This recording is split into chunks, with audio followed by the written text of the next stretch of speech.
So what's up guys, so ito po ay last day na ng aming immersion dito sa Kaditaan, Magallanes, Sorsogon. So ito nakikita nyo naman, naglalakad na ako papunta sa terminal dun sa public market.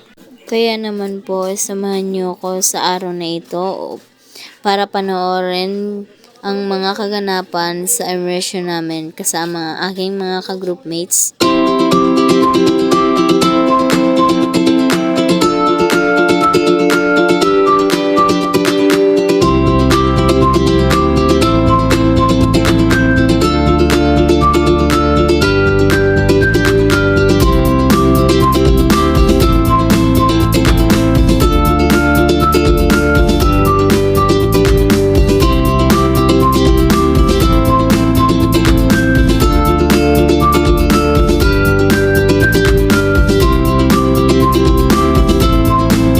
At eto na nga po at nakarating na kami. Andito po kami sa second floor ng Barangay Hall ng Kaditaan. So, inaantay na lang po namin ng iba pong participant dyan. Then, nag-aasikaso na din po kami ng mga gagamitin. So, ayan at dumating na po sila at nagsimula na nga po na mag-seminar yung second na naka-schedule po sa araw na yan.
Pagtapos ng seminar namin ay nagtinda na po kami. Hindi ko na po nabidyohan kasi nga po is masyadong mainit and nakapag-video na po ako is yung pauwi na po kami. Habang pauwi kami is dala-dala namin yung tinitinda namin. Doon na lang namin ititinda habang pauwi kami sa madadaanan naming mga barangay. Samahan niyo po ako hanggang sa makauwi kami. Let's go! Pagpasensyahan nyo na po, putol-putol po yung pagsasalita ko kasi nauubusan na po talaga ako ng sasabihin.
Hanggang dito na lamang po. See you sa next vlog. Bye-bye.